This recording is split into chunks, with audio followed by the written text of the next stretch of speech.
Hey guys, I'm back, and I gotta duck down here, trying to get everything here in frame, including me and my sweet little face. So this is a video that's been requested so many times, and it's just taking me a while to put together, guys. I don't know. How to sharpen knives. And if you Google how to sharpen knives and you look on YouTube, there's probably 1,000 different videos.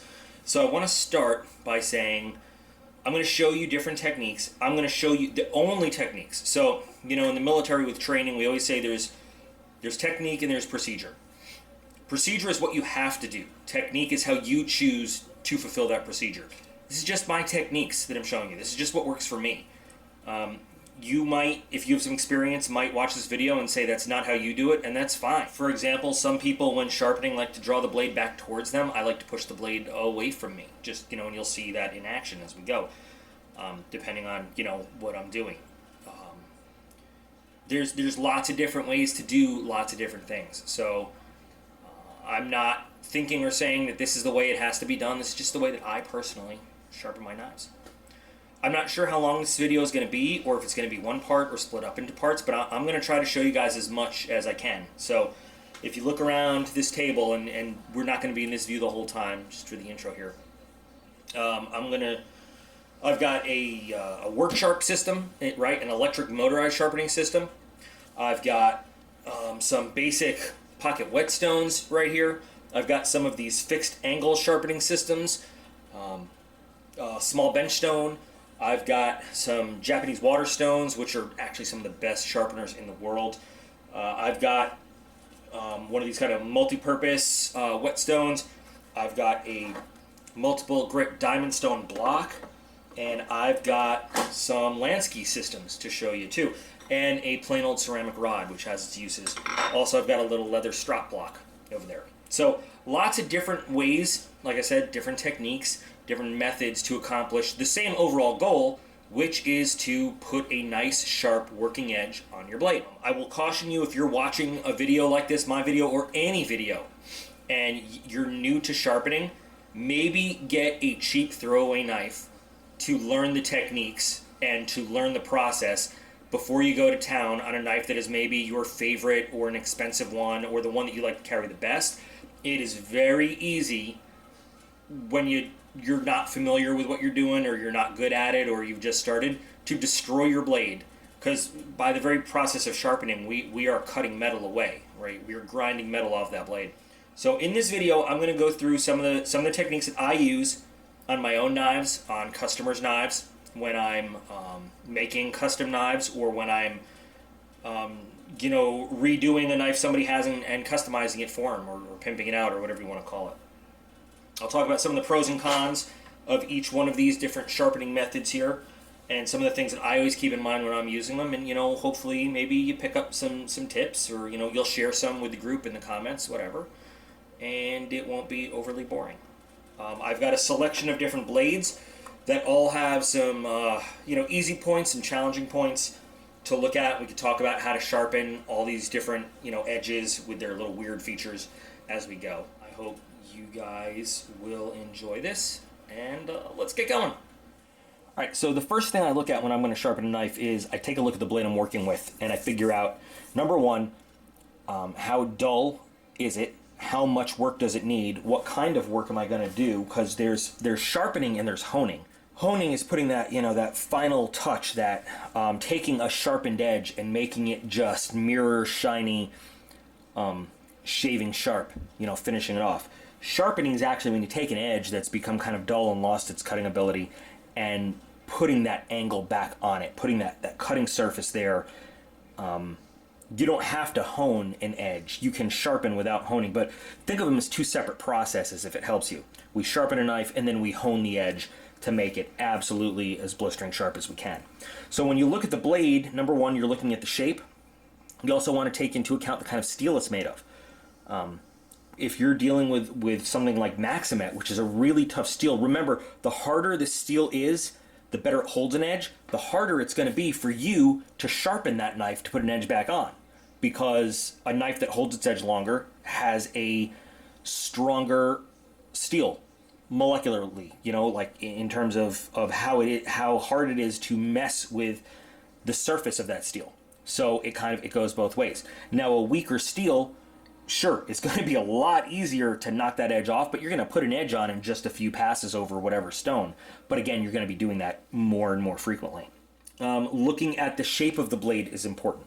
The way you would sharpen a nice long straight edge like this is very different from the way that you would deal with a complicated recurve like this. And it affects not only the method you would use, but the tools you would use. Whether you would use a flat stone or, say, a ceramic rod.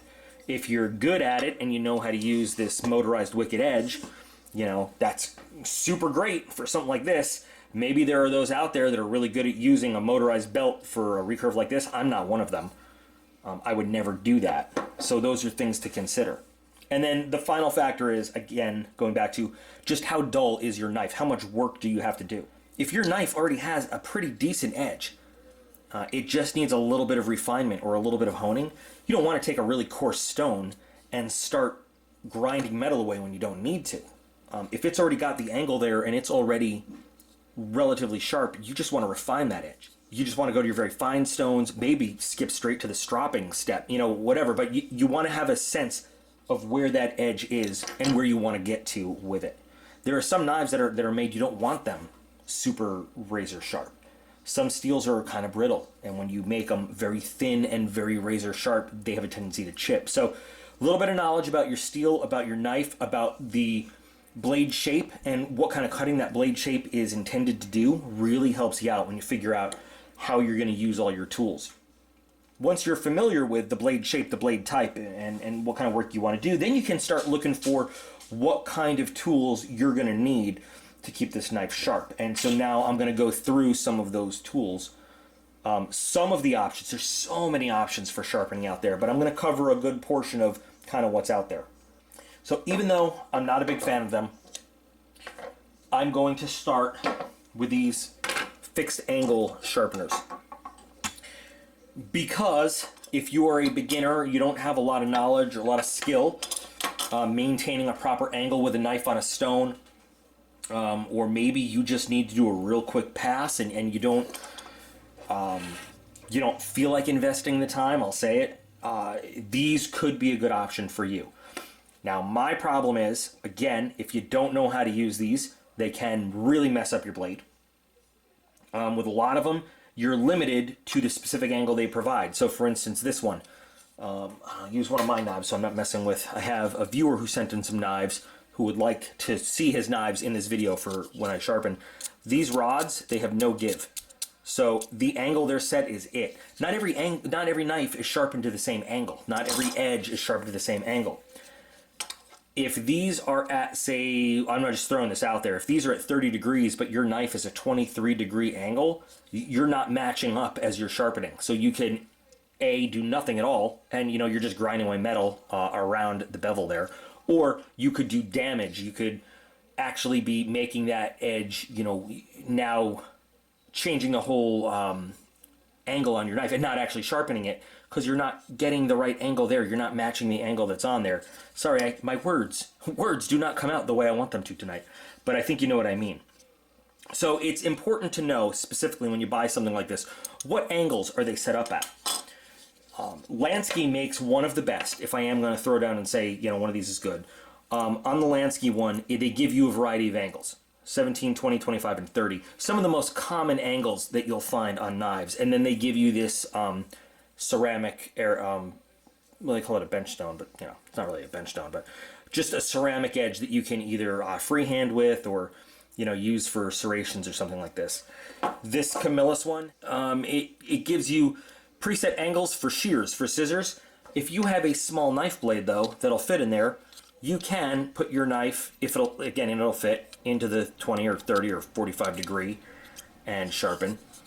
But in terms of the actual knife sharpening, the carbide, which is considered your coarse grade, and then ceramic, which is your fine grade, there's no options there. And then this is for fish hooks, but you could also use this to freehand some fine sharpening as well. This is a larger one by Smith's. Smith's actually makes some decent sharpening gear. I used to have a handheld diamond sharpener, two-sided thing from Smith's, and it held up pretty well.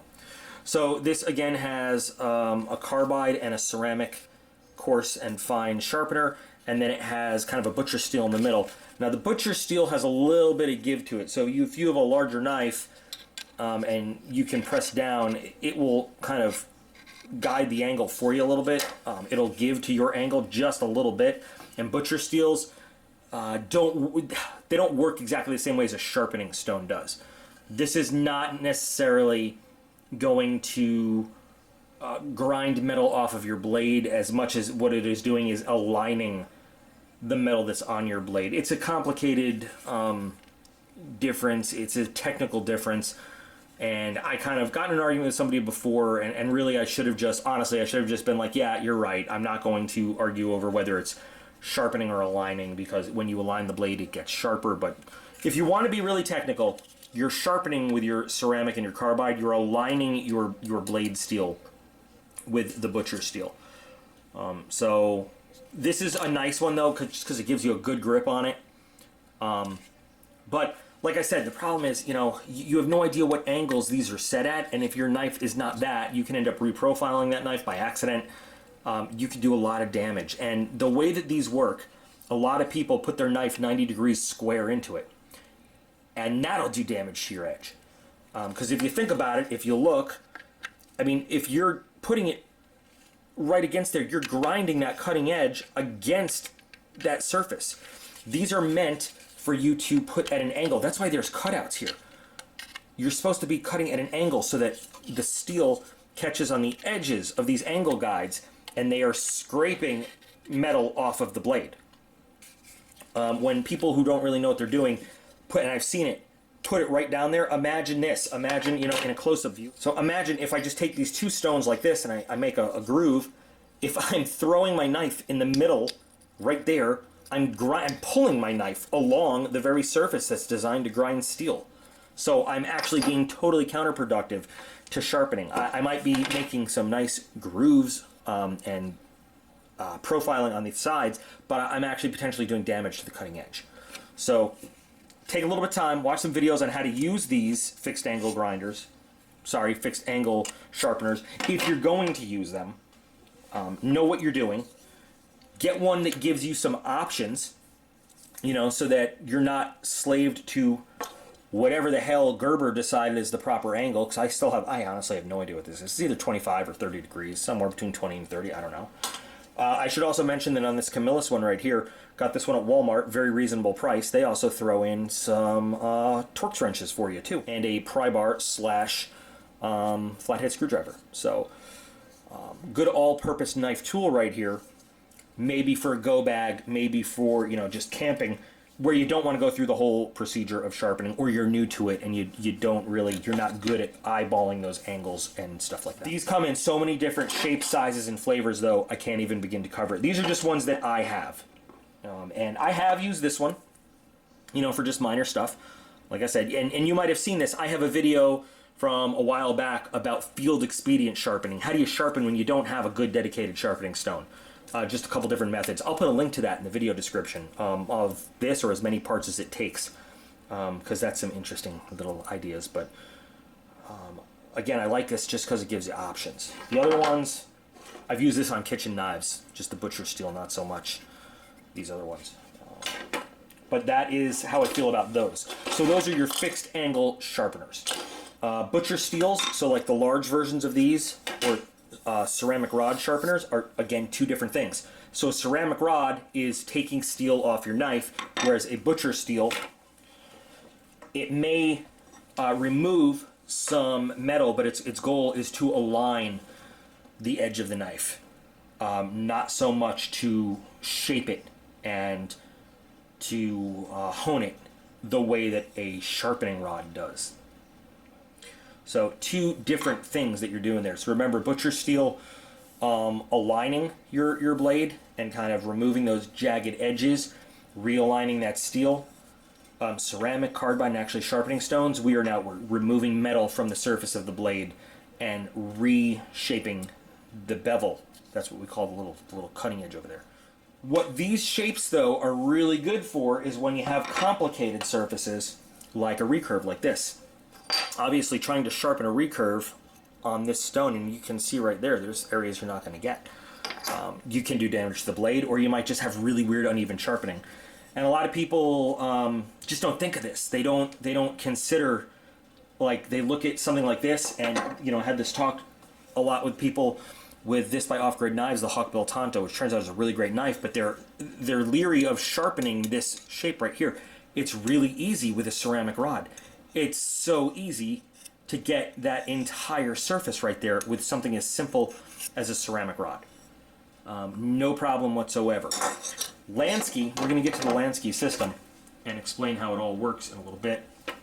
Patty's Potato Peelers, also has a number of good videos on Lansky. So I'm not going to do a whole thing on Lansky. He covers it pretty well. It's just a system that I really like. I'll show you the ins and outs of it. But Lansky has some of these curved sharpeners that you can get for their system, which fixes the angle for you. So even that, if you wanted to, works really well for these odd curved surfaces, sharpening to make sure you get the entire thing. And it works pretty well for some serrated surfaces too. It depends on how big the serrations are.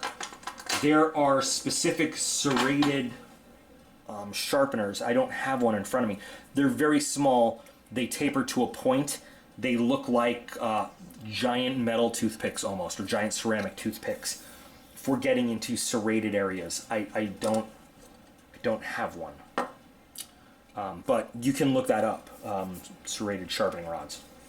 So your rod sharpener works just as well, by the way, too. I shouldn't discount it. Works very well on a straight edge as well. It just, for me, since, you know, I have all these flat edges that I can use on these straight edges, this is a great tool for doing your odd curves in a blade. That's why I keep this around. It's very useful to have in your sharpening arsenal, and it comes in a variety of grades, just like all the other sharpening stones do. Next, let's talk about whetstones. Whetstones are probably one of the most traditional sharpening methods, and we have a few different here. Again, this is by Smith's. These are all different companies. Now, there are natural, you'll see it, natural Arkansas whetstone, and there are synthetic stones. A lot of people will swear to the fact that natural stones work better. Like sandpaper, they come in different grits. Sometimes you just see them labeled, like on this one, it's coarse, medium, and fine. On this one, the coarse and the fine are natural, and the medium is synthetic. I don't know why, that's just, you know, how it ended up. On these are all, this one is a synthetic stone. These are all natural Arkansas stones. These are very good stones to use. I like them a lot. I prefer, I mean, because I'm fancy, I'm Iggy Azalea, remember? I like Japanese water stones to do my heavy duty sharpening, and I'll explain why that is. But a good whetstone, if like that should be the basis of your sharpening skill. Get to know how to use it. They call them whetstones because to use them, you get them wet. You can, I've seen people spit on them. I don't do that. A lot of people use honing oil, and you can get honing oil anywhere. Honing oil is formulated just for, you know, sharpening your knives and everything, but I have done it with copy machine oil, with shredder oil out in deployment. I have used I've used gun oil. I've known people to use WD-40, or you can actually, as the name implies, whetstone, you can get them wet. You can just soak them in water. But you want to keep a surface, a wet surface while you're doing it, because that prevents the shavings, the metal shavings, from getting into the pores of the stone and clogging it up. Once that happens, and you can see it on this stone, that's all metal. And that's in the stone. And that prevents it. That's like building a surface. So instead of scraping metal on stone, you're scraping metal on metal at that point. That's bad. That reduces the effectiveness of the stone. So these stones not only need to be selected, you know, properly, but cared for properly too as you use them. The synthetic ones don't get clogged up as much as the natural ones do, because they're engineered to do that. But Whatever you use, whether you choose water or honing oil or something, you should try to use the same method every time. Once you get a stone broken in, you should always use that same method with it. That's why a lot of people prefer water, because, you know, what if you're more likely to be able to find a water source somewhere than a proper honing oil. The only problem is, you know, keeping it adequately wet, whereas honing oil, once it soaks in, it kind of stays there, you know. But in any case, when you use a stone like this, when you're done, you should get it as clean and as well rinsed as you can to remove all of those metal shavings that are now in the pores of the stone, so that it continues to work for you. You want to make sure that those pores are really, that is what gives the stone its grinding power to shave metal off. So even though you're using it properly and you're keeping it wet while working, you know, while that fluid dries up or whatever, you want to make sure that you get as much of it and all of the metal off in between uses as you can. I use, when I use a stone with honing oil, as soon as I can, I'll take it just like warm, not hot, warm water, and like dish soap is great, because dish soap is designed to like lift up grease and stuff, so it kind of helps lift up, and this is just my opinion anyway, you know, you might have your own method, it lifts up the oil out of the stone sort of and helps carry away all the sediment and all the stuff with it. This is a brand new, I've never used this one. I bought this one just for the video, because I don't use these kinds of stones often. I use other ones, but you can see these ones have all gotten a lot of use. This one was mine. I gave to a friend. He gave it back because he said it wasn't working anymore. And then I looked at it and I said, no shit. But these ones were mine that I have carried around and I have actually used. They will get dirty. I mean, they'll get dirty, and that's how you know you're using them. Now, when we say a bench stone, this could be considered a bench stone, but a bench stone is usually a large, heavy stone. Like these are pocket stones. These will carry around with you wherever you go. A bench stone is usually a large stone that you would use. There's not a specific type of stone that is a bench stone. A bench stone is just a large stone that stays on your workbench that you use. A little harder to clean off because they're bigger and heavier, but they serve the same purpose. Normally, a bench stone is one grit, so like a bench stone, that fine bench stone, is like a big stone. But these are good to get to know. If you know how to use a good whetstone like this, you can use just about any sharpening stone out there. This is considered, when I bought it, considered a bench stone because it sits on a bench. Like I said, it's a little too big to go in your pocket. It's smaller than what I've worked with as bench stones before. It's double-sided, which is different. It has a coarse and a fine side. I don't know the actual grits on it because a lot of them are labeled as grits, but this one has some use. It's been cleaned. This is the kind of thing that when I'm working on a knife, though, when you have especially a blade like a big blade like this, you want to have a nice long stone so that it gives you room to cover the whole blade. It is just inefficient and not at all fun to have to stop and figure out where you are and keep going. You want to have a stone that is going to give you the room to get a pass over the entire length of your blade each time at once as you go. If you have a large knife, you want to have a large stone.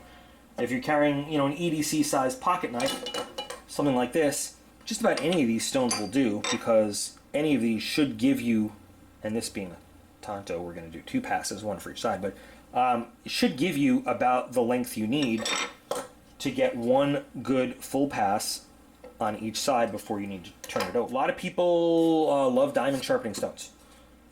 I had to explain to Aiden that we are not rich because this is a diamond sharpening stone. That, they're man-made synthetic diamonds. They're diamond fragments. They're little pieces of diamond that are molecularly bonded onto these steel plates. And, diamonds, being one of the toughest, hardest substances on Earth, are really good at shaving metal. So this one, for example, pretty sure it's a Smith's. I don't know, I don't see a name on it. It has 4 different grits. Now this is just like sandpaper. The lower the number, the more coarse it is. So 200, 300, 400, and 600 grit. And you can really feel the difference. There are very, very expensive diamond sharpening plates that are large metal plates that look more like this guy right here. Oh, there's lapping fluid. We needed that. This is a pretty inexpensive diamond sharpener.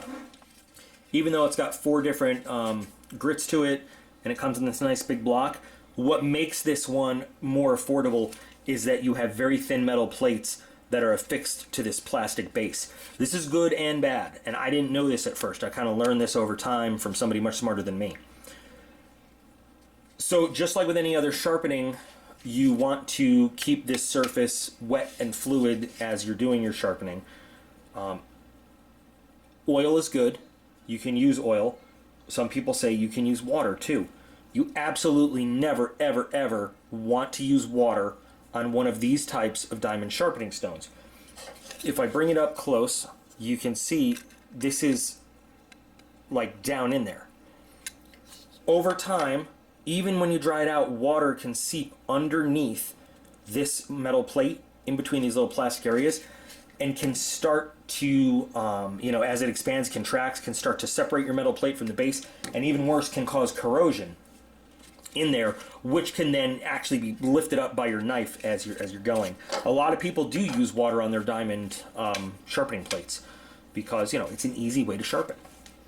I have found that this lapping fluid, and I learned about it from who I don't remember. Regular sharpening oil is great on stones. This stuff works so good on diamond. Diamond works differently than regular sharpening stones, than wet stones. It's a very aggressive way to sharpen your knife. You get a coarse diamond stone, it is going to take material off. Now there are some of the new super steels. This is the only way to go. You're going to be working forever and ever and ever with a traditional whetstone to start grinding out the right bevel, and you're going to want this. This lapping fluid, while it's expensive, I had a 100 milliliter bottle that lasted me, with a lot of work I was doing, I mean a lot, it probably lasted 2.5 years. So I've only used this 2 or 3 times. This is a relatively brand new bottle. These are great to have for when you really need that good cutting power to cut down the steel on a blade. You just want to take care of them just like you would anything else. Keep it clean when it's all done. And then, see, you can even see here. See how that metal's sort of lifting off the plastic there? DMT is a company, if you're interested. DMT makes great diamond sharpening products. They're very expensive, but they make fantastic diamond sharpening products. And, you know, if you put like a regular whetstone and a diamond sharpener side by side and you use them both, you will see there's no contest. But on the flip side of that, again, you know, if you're not 100% on what you're doing, you take a coarse diamond sharpener, even a medium or fine, you know, in the wrong circumstance, you could potentially destroy your knife blade with that, because it takes off so much more material so much more quickly than a traditional whetstone. So you want to be really careful using your diamond stuff. But diamond stuff works. It really gets material off and really works well. And Lansky has a diamond set as well, in addition to their traditional Arkansas whetstone set. Before I get to the Japanese water stones, which is kind of what I'm really going to demonstrate most of the technique with here, because it's what I use most of the time. So WorkSharp has a hit or miss reputation. There are a lot of people that don't like this, and I feel like people that don't like this system or think it's dangerous to knives, they're people that don't know how to use it. That's really what it comes down to. Yes, it took me a few good weeks and a couple screwed up knife blades to really learn how to use this well. Once you learn how to use it, it is a really good sharpener for quick jobs. Like now, you know, a custom knife job, I'm not going to do this. I'm going to do it all by hand because it's kind of what a customer expects, you know, and it's the right way to do it. But if I have a knife that I use for a lot of utility purposes, and I just want to keep it sharp and get out of there, this is a great way to do it. This has a reputation for rounding off tips, but it's all in how you use it. You can set the angle on this for anything from 15 to 30 degrees, and then, you know, 5-degree increments. Well, actually, you just turn this knob. It just has these markings for you to stop. You can do anything you want from 15 to 30 degrees and it holds these angles there. But the big mistake people make when they're using the WorkSharp is they tend to round the tip When you pull the tip through and this belt is moving, you're rounding the tip. You are actually rounding it yourself. It's not the machine that rounds your tip and ruins it. You need to make sure that you are maintaining your pressure against the angle guide and you are holding that tip. Even though you're no longer on this roller, you're holding that tip against the belt the whole time to maintain that same profile. It's a challenge. It takes a little bit of skill and practice to use this effectively. But once you do, this is a pretty cool thing to use when you have to do like high-speed work. If you have several knives you need to do in a row and you're not worried about getting that perfect mirror shiny edge, you know, you're not worried about doing it by hand, this is a utility tool as far as I'm concerned. To put it in other terms, where the Japanese water stones are a scalpel, this is a broadsword. It sharpens quickly, gives you the sharp cutting edge you want. It's just not always the best, cleanest way to do it. But it does not destroy blades the way people think it does. People that don't know how to use this machine destroy blades. I actually didn't even say how it works. It's not plugged in right now, unfortunately, but it's got a speed control over here, and you can set a limiter for the speed you want, and it just makes this belt go. Pretty cool. And you put your knife in, and it's like a little tiny belt grinder. And it has removable belts, so you can go anything from I want to change the whole shape of my knife all the way to like honing and polishing. And if you really know what you're doing, within a minute you can have take a knife that's really like dull, won't cut butter, and have it, I won't say perfectly razor sharp, but pretty damn sharp. And then you take it, strop to it, and you know it's pretty good. So there are a few different motorized systems like this, and people will tell you all the time they're no good. They are good if you take the time to learn how to use them. So if you're going to look into something like this, buy yourself, this is the only time I would recommend M-Tech knives. Buy yourself some M-Techs that you don't care about, that are cheap as hell, that you can destroy. Use them to figure out how to use this kind of stuff, because once you get it down, once you've built the muscle memory of the movements involved on how to make sure that you're doing your knives, pulling them across that belt in the right way, not rounding tips or anything like that, it's like riding a bike every time you pick it up. So it's another option. But that's, like I said, it's not, there's something about it that doesn't feel quite right. Like, you know, it feels right and it sounds right when you hear that knife sliding across the blade. You hear the you know, and you feel it. It's like a Zen thing for me to connect to the knife and connect to the stone, and I probably sound all kinds of crazy now. Let's look at the Lansky systems actually first before we get to the Japanese water stones, because that's what we're going to spend the most time on. So these are brand new Lansky sets, and I had to order brand new ones because I have used up my old ones. Now there are a lot of systems out there that assist you with maintaining an angle. There is KMT has one. Spyderco has one. The Wicked Edge. There's a whole lot, and some of those, like the Wicked Edge, man, you can spend hundreds of dollars, almost $1,000 on a whole setup. Lansky is not cheap either. I mean, it's not a drop in the bucket. It's not super expensive, but I really like using Lansky. And let me show you. This is my old diamond set that I just retired. These stones have been used and used and used again. I mean, they are, there's some oil still in there. And I have had this set, I don't know how long. So it's an investment, you know, when you get a set like this. But look at the brand new one, and look at the old one. God, you can feel the difference.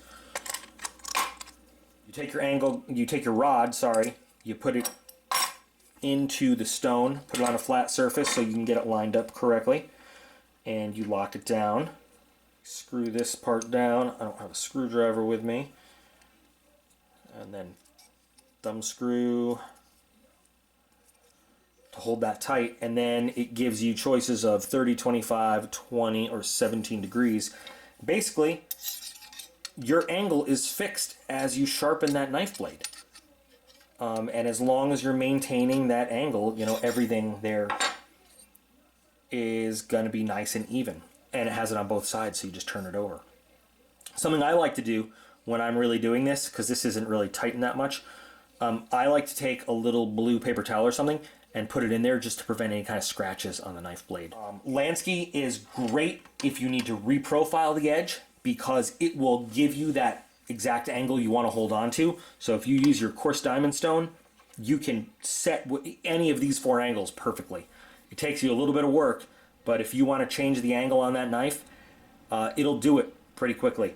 And then angle maintenance, like once you get it there, is very, very easy. Once you just go, and you can go straight down the line from, if you wanted to, from coarse all the way to medium, fine, very fine, and then the sapphire honing edge, regular whetstone lineup. It's very similar: coarse, medium, fine, the hard Arkansas, and then the ultra fine stone.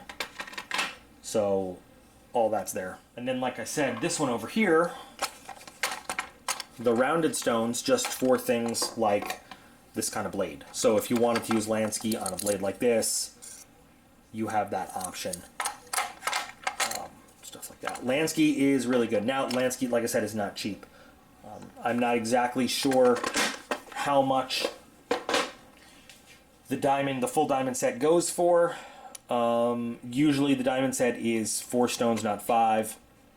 This sapphire one is extra. It's kind of a finishing stone. It used to be purple, not white. See, the old one's like a blue. It's like actually blue-purple sapphire. It's expensive though. I mean, it can get up there, but not as expensive as some of the other systems out there. With a little time and effort, Lansky is a really good method for putting a good edge on your knives. Let's look at Japanese waterstones. Now, none of these are actual true Japanese waterstones, because those are incredibly expensive. It's a natural stone from Japan. These are all artificial stones. They come made from the 2 major types of artificial Japanese waterstones are silica carbide, which is like the lower grade, and aluminum oxide, which is the higher grade. The higher grade aluminum oxide are softer stones, and that's what you want, because you want them to wear away as they're working with your knife. That's kind of the benefit. Now, I can tell you, I've used a lot of different ones, and this one is my absolute favorite by Grade. I've been working with the guy who owns Grade before they actually even had sharpening stones. These guys make a really, really good stone. Like really, really good stone. These Japanese waterstones are probably, in my opinion, and a lot of other people's opinions, some of the best ways to sharpen a knife. They can range in price from less than $20 to hundreds of dollars per stone. Like I said, the actual Japanese true natural waterstone is ridiculously expensive. And it's coming from Japan, so it's going to take a while. When you're using one of these, you're going to use a Nagara stone, which is a dressing stone or a repair stone. And I've got a couple different ones here. After a lot of use, like this one, it picks up that metal in there. And I'll show you how I use it actually.